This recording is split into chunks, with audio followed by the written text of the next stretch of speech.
In this video, you'll learn how to uninstall and reinstall Clawdbot effectively.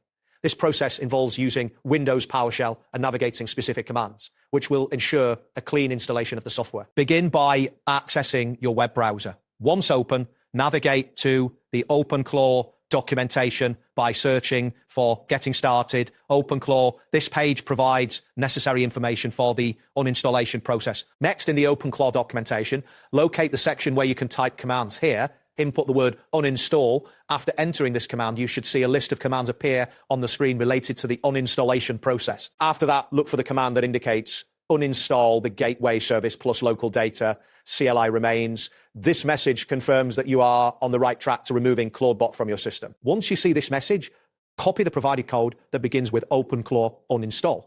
This command is crucial as it will initiate the uninstallation process. Following this step, click on the option labeled Copy Code.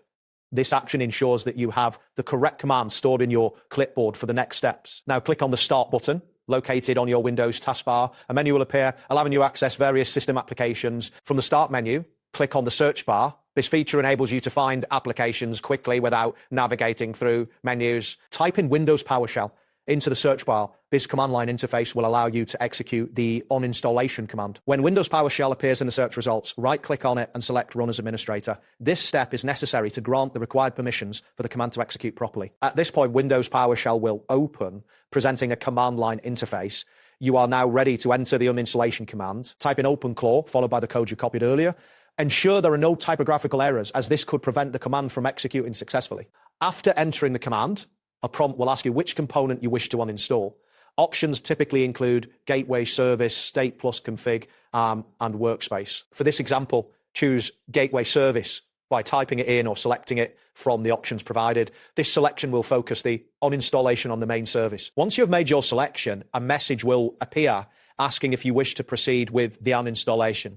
This is a confirmation step to ensure you want to continue. Use your arrow keys to navigate to the option labeled Yes and select it. This action will confirm that you wish to proceed with the uninstallation. The uninstallation process will now take place.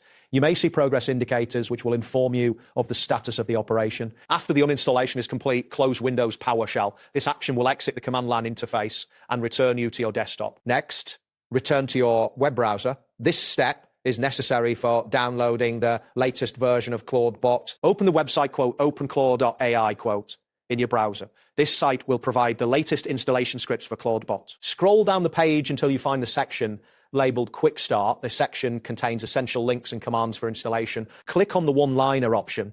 This will display the installation command you need to copy. The code displayed will read im-uc https://openclaw.ai/install.ps1i. This command will initiate the installation process. Click on the copy code option to save this command to your clipboard. This step is crucial for the next stage of installation. Now, open Windows PowerShell again. You will need to run it as an administrator once more to ensure proper permissions during installation. After PowerShell is open, paste the command you copied earlier into the window. This action prepares the command for execution. Finally, hit Enter to execute the installation command. The installation process will commence, and you will see confirmation of its progress. That wraps up today's guide. Thanks for watching, and catch you in the next tutorial.